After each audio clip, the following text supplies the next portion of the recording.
where Jesus said, "Enter by the narrow gate, for the gate is wide and the way is broad that leads to destruction, and many are those who enter by it, but the gate is small and the way is narrow that leads to life, and few there are those who find it."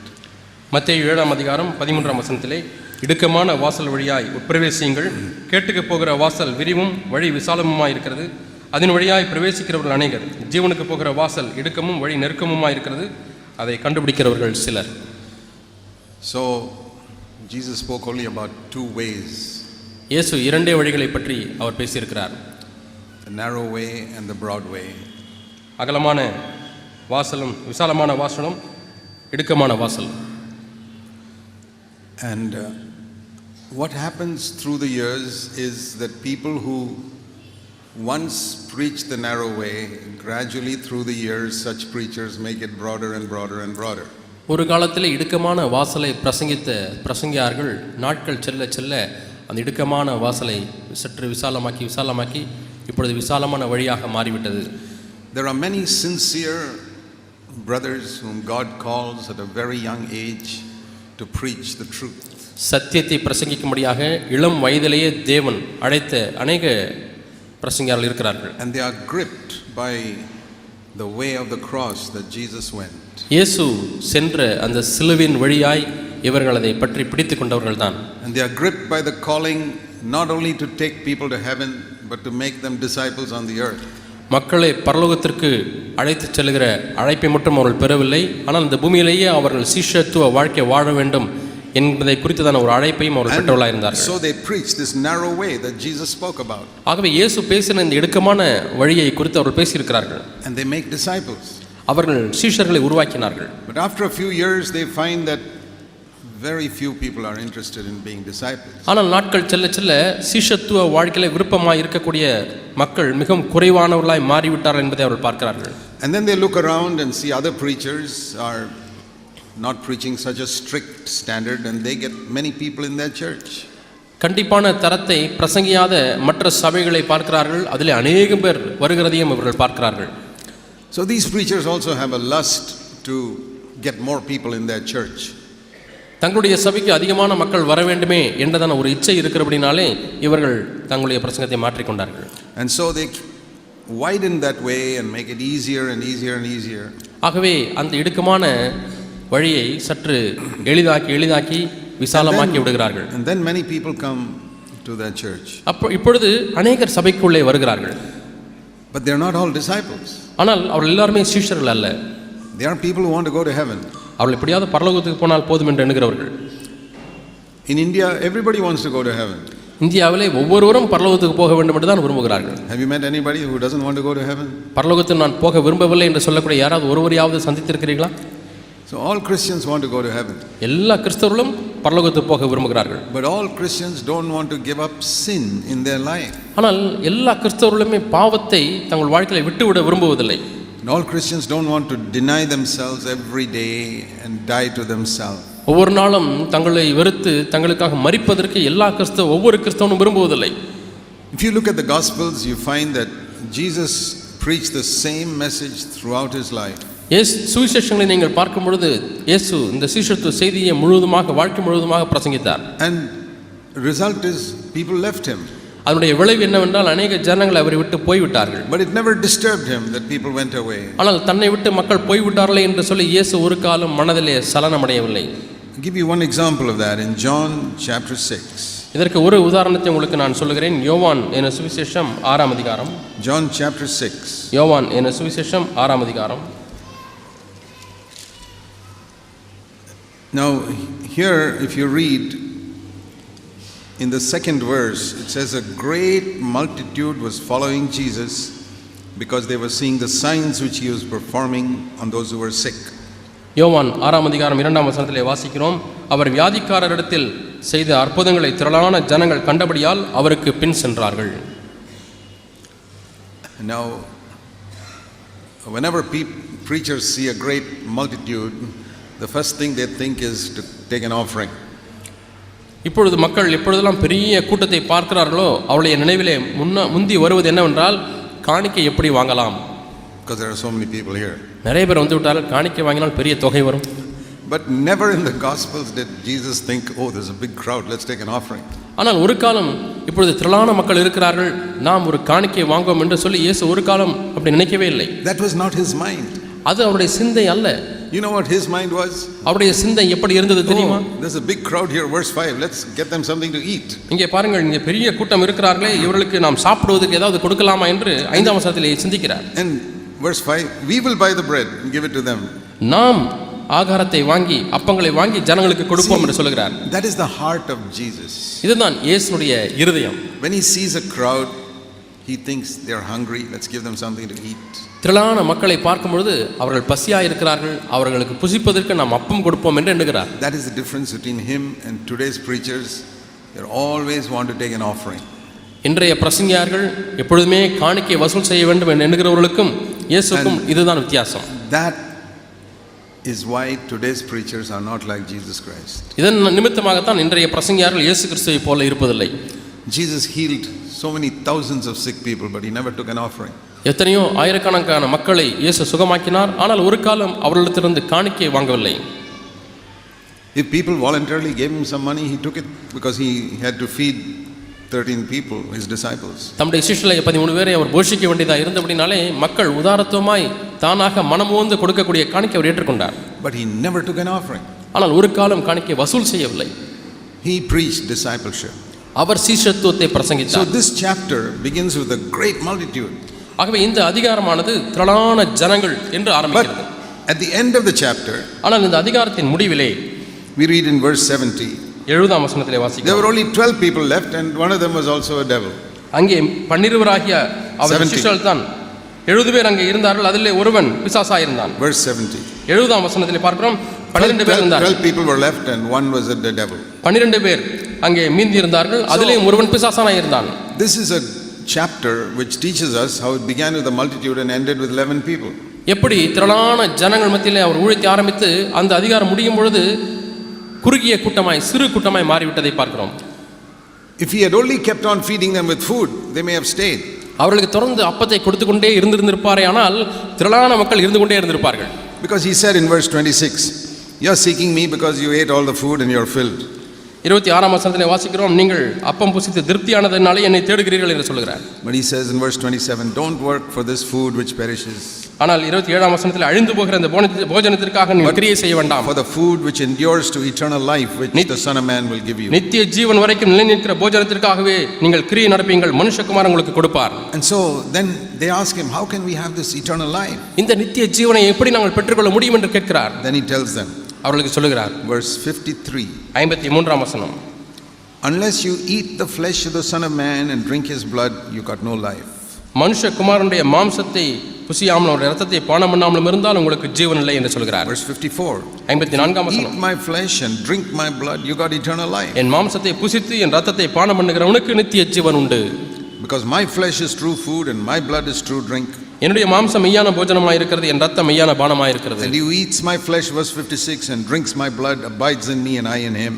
56ஆம் வசனத்திலே வாசிக்கிறோம், என் மாம்சத்தை புசித்து என் ரத்தத்தை பானம் பண்ணுகிறவன் என்னிலே நிலைத்திருக்கிறான். See, in those 4 verses he keeps on talking about eating his flesh and drinking his blood. தம்முடைய மாம்சத்தை புசிப்பதை குறித்தும் தம்முடைய ரத்தத்தை பானம் பண்ணுவதை குறித்தும் இந்த 4 வசனங்களில் மீண்டும் மீண்டுமாய் வலியுறுத்தி சொல்கிறார். Now we know that he was not talking about their eating his physical body and drinking his physical blood. அவருடைய இந்த சரீரத்தினுடைய மாம்சத்தை புசிப்பதற்கும் தம்முடைய சரீரத்தில் ஓடுகிற ரத்தத்தை குடிப்பதற்கும் அவர் சொல்லவில்லை என்று இப்பொழுது நாம் அறிந்திருக்கிறோம்.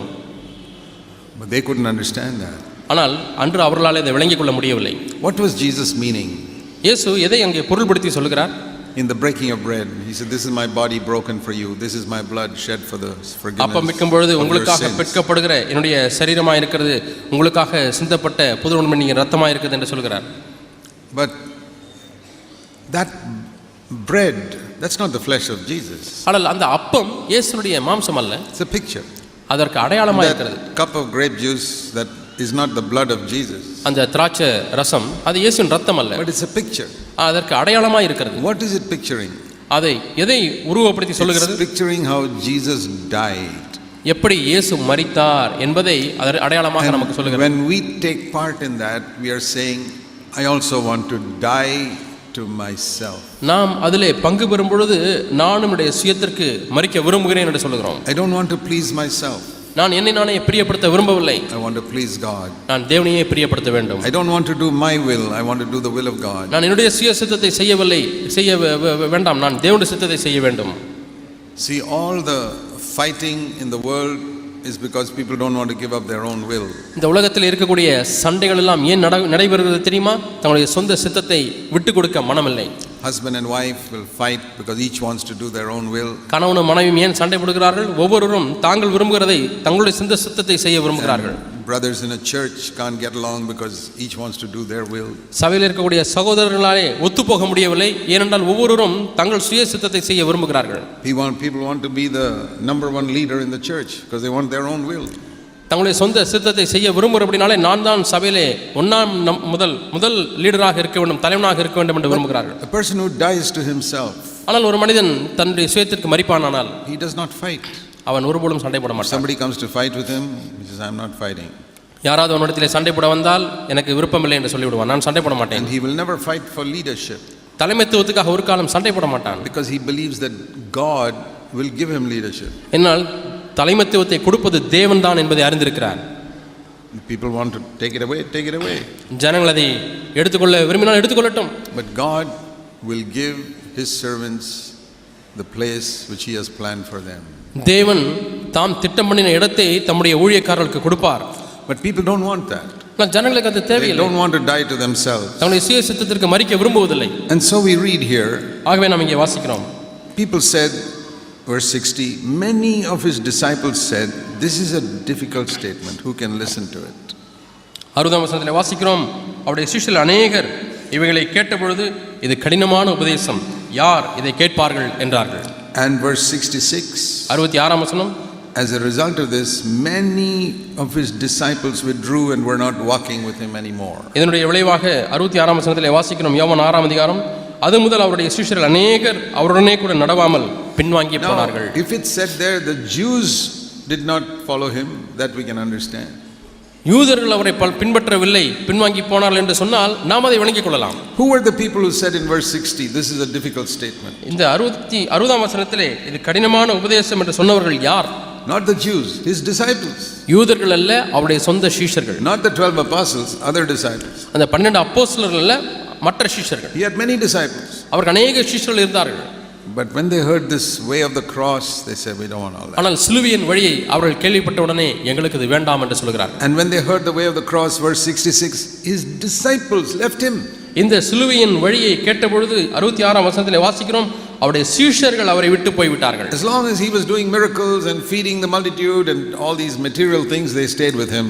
அவர் ஜனங்களை போஷித்து அற்புதங்களை செய்து பொருளாதார ஆசீர்வாதங்களை கொடுத்து கொண்டே இருக்கும் வரைக்கும் அவரோடு தங்கியிருந்தார்கள்.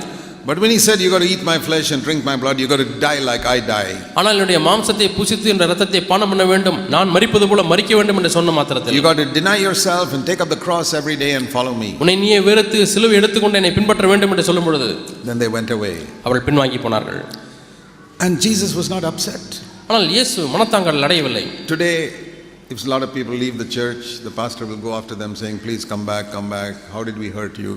இன்றைக்கு சபை விட்டு அநேகர் போய்விட்டால் பாஸ்டர் அவர்களுக்கு பின்னாக சென்று, தயவு செய்து திரும்பி வாருங்கள், உங்களை ஏதாவது விதத்திலே நான் உங்களை மனத்தாங்கலை செய்து விட்டேனா, புண்படுத்தி விட்டேனா, வாருங்கள் என்று கேட்பார்கள். The pastor will apologize to them. Pastor அவர்களை பார்த்து மன்னிப்பு கேட்பார். Because he wants the numbers and he wants their money. அவருடைய பணம் அவருக்கு தேவை, அவருடைய எண்ணிக்கை அவருக்கு தேவை.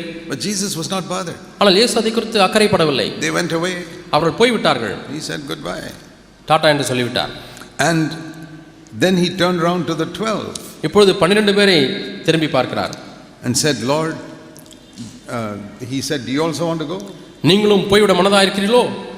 He did not say, oh please, I hope you don't go. ஐயோ, நீங்களாவது போகாமல் இங்கே இருப்பீர்கள் என்று நம்புகிறேன் என்று சொல்லவில்லை. Verse 67, 67ஆம் வசனம், you also want to go? நீங்களும் போய்விட மனதா இருக்கிறீர்களோ? And Peter said, Lord, where shall we go? பேதுரு சொல்கிறார், what you said is the words of eternal life. ஆண்டவரே, யாரிடத்திலே போவோம்? நித்திய ஜீவ வசனங்கள் உம்மிடத்தில் உண்டே. Why did Peter stay with Jesus? ஏன் பேதுரு இயேசுவோடு கூட தங்கி இருந்தார்? Why did he say these are the words of eternal life? இவைகள் தான் நித்திய ஜீவ வசனங்கள் என்று ஏன் பேதுரு சொன்னார்? Do you think he understood the way of the cross at that time? அந்த நேரத்தில் பேதுரு சிலுவையின் வழி அறிந்து கொண்டார், விளங்கிக் கொண்டார் என்று எண்ணுகிறீர்களா? No. இல்லை. Only when the Holy Spirit came, he understood. பரிசுத்த ஆவியானவர் வந்த பொழுது மட்டுமே பேதுரு விளங்கிக் கொண்டார். I've thought about this. நான் இதை குறித்து சிந்தித்து பார்த்தேன். Why did he say these are the words of eternal life? இவைகள் தான் நித்திய ஜீவ வசனங்கள் என்று ஏன் பேதுரு இயேசுவிடத்திலே சொன்னார்? Supposing one of the other disciples who had left Jesus came back to Peter that evening in his house. மற்ற சிஷ்யர்கள் எல்லாம் போய்விட்ட பிறகு இயேசு பேதுருடைய வீட்டுக்கு வந்து No, one of those disciples, if they had come to Peter's house அந்த விட்டு போன சிஷ்யர்கள் ஒருவர் பேதுருடைய வீட்டுக்கு வந்திருந்தார் and asked him, வந்து பேதுருவை பார்த்து கேட்டிருந்தால், you said these are the words of eternal life. இவைகள் நித்திய ஜீவ வசனம் என்று நீங்கள் சொன்னீங்களே. Okay, you explain to me, what does it mean to eat his flesh and drink his blood? அவருடைய மாம்சத்தை புசித்து இரத்தத்தை பானம் பண்ணுவதனால் என்றால் என்ன என்று எப்பொழுது விளக்கி சொல்லுங்கள் பேதுருவே. Peter would have said this. பேதுரு இப்படி தான் சொல்லியிருந்திருப்பார். I don't know. எனக்கு தெரியாது. I can't understand it. என்னால் விளங்கிக் கொள்ள முடியாது. It is beyond my understanding. இதனுடைய புரிந்து கொள்ளுதலுக்கு அப்பாற்பட்டது. Then that man would have said, then why are you staying with him? அப்படியானால் ஏன் இயேசுவோடு கூட தங்கி இருக்கிறாய்? Not because I understand his words, அவருடைய வார்த்தைகளை விளங்கி கொண்டபடினாலே அல்ல, but because I have watched his life. ஆனால் அவருடைய வாழ்க்கையை நான் பார்த்தது நிமித்தமாய். And I see this is a true man of God. இவர்தான் மெய்யான தேவ மனிதர். That is the basis on which God builds his church. இந்த அடிப்படையில் தான் தேவன் தம்முடைய சபையை கட்டுகிறார். Some people think that we build CFC churches on the basis of some doctrine. நாம் சிஎஃப்சி சபையை சில உபதேசங்களின் அடிப்படையிலே கட்டுகிறோம் என்று சிலர் எண்ணுகிறார்கள். And there are people who try to imitate the doctrine. You can't build a church that way. சிலர் இதே உபதேசத்தை தாங்களும் பின்பற்றும்படியாக அவர் காப்பி எடுத்து செய்கிறார்கள். ஆனால் அப்படி சபையை கட்ட முடியாது. Even if Peter could explain all this, he could not have built the church. பேதுரு இவைகளெல்லாம் நன்றாக விளங்க அவர் சொல்லியிருந்தாலும் சபையை அவர் கட்டியிருக்க முடியாது. He would have told them, even though I don't understand it, I'm sticking with Jesus because he's a man of God. இவைகளெல்லாம் எனக்கு விளங்காவிட்டாலும் நான் ஏன் இயேசுவோடு கூட ஒட்டி கொண்டிருக்கிறேன் என்றால் அவர் தேவ மனிதர். Sometimes we don't understand everything that a man of God says or does. சில சமயத்திலே தேவ மனிதர் என்னவெல்லாம் சொல்லுகிறார், என்னவெல்லாம் செய்கிறார் என்பதை விளங்கிக் கொள்ள முடியாமல் இருக்கலாம். But in my life, I have always looked to see if somebody is a man of God, so that I can learn from him. என்னுடைய வாழ்க்கை முழுவதுமாக இப்படி தான் நான் பிரயாசம் எடுத்திருக்கிறேன். இவர் தேவ மனிதனா, அப்படியானால் இவரிடத்திலிருந்து நான் ஒன்றை கற்றுக்கொள்ள முடியும். The church is not built by correct doctrine alone. சரியான உபதேசத்தின் நிமித்தமாய் மட்டுமே சபை கட்டப்படுகிறது என்று சொல்ல முடியாது. That is necessary. அது தேவைதான். But there are many godly people who never understood all the things we understand. இன்றைக்கு நாம் விளங்கிக் கொள்ளக்கூடிய பல காரியங்களை எவ்வளவோ தேவ மனிதர்கள் அன்றைக்கு விளங்கிக் கொள்ளாமல் இருந்தார்கள். 200-300 years ago there were so many godly men. 200-300 ஆண்டுகளுக்கு முன்பதாக எவ்வளவோ தேவ மனிதர்கள் இருந்தார்கள். Like John Wesley. And many godly men who could not explain all the things about the new covenant we can explain. நாம் இப்பொழுது விளக்கி சொல்ல முடியக்கூடிய காரியங்களாகிய புது உடன்படிக்கை போன்ற காரியங்கள் எல்லாம் அவர்களுக்கு அந்த நாட்களில் வெளிச்சமில்லை. But do you think all our brothers in our churches who can explain the doctrine so clearly are better than John Wesley? இன்றைக்கு இவ்வித உபதேசங்கள் எல்லாம் மிகவும் தெளிவாக விளக்கி சொல்லக்கூடிய இப்பொழுது இருக்கக்கூடியவர்கள் எல்லாரும் ஜான் வெஸ்லியை காட்டிலும் மேன்மையானவர்கள் என்று சொல்ல முடியுமா? No. இல்லை. Because understanding a doctrine is good, but that alone will not make a person a man of God. உபதேசத்தை விளங்கிக் கொள்வது நல்லதுதான், ஆனால் அது மட்டுமே ஒருவனை தேவ மனிதனாக மாற்றிவிட முடியாது. To become a man of God, you have to eat the flesh and drink the blood of Jesus. தேவ மனிதனாய் மாற வேண்டும் என்று சொன்னால் இயேசுவினுடைய மாம்சத்தை புசித்து அவருடைய இரத்தத்தை பானம் பண்ண வேண்டும். ஒவ்வொரு நாளும். I don't mean the bread and the wine we pass on Sunday. ஞாயிற்றுக்கிழமை அப்பம் இருக்கிற ஆராதனை கொடுக்கக்கூடிய அந்த அப்பத்தையும் அந்த ரசத்தையும் குறித்து சொல்லவில்லை. What I mean is sharing in the dying of Jesus every day. ஒவ்வொரு நாளும் இயேசுவினுடைய மரணத்திலே பங்கு கொள்ளுகிறது என்று நான் சொல்கிறேன். That means I must make a decision in my life that every single day of my life, by the power of the Holy Spirit, I'm going to die to my own will. ஒவ்வொரு நாளும் பரிசுத்த ஆவியானுடைய வல்லமையினாலே என்னுடைய சுய சித்தத்திற்கு நான் மரித்து நான் தேவனுக்கென்று தீர்மானம் எடுக்க போகிறேன் என்று சொல்ல வேண்டும். Every day of my life I'm going to die to what will please me and seek to please God. என்னை எந்த காரியம் பிரியப்படுத்துமோ அதற்கு நான் மரித்து எது தேவனை பிரியப்படுத்துமோ அதை நான் செய்ய போகிறேன் என்று சொல்லுகிற தீர்மானம். That's a narrow way. இதுதான் இடுக்கமான வழி. But it leads to life. ஆனால் அது ஜீவனுக்குள்ளாய் நடத்துகிறது. Jesus said, very few people find it. மிக சிலரே இதை கண்டுபிடிக்கிறார்கள் என்று இயேசு சொன்னார்.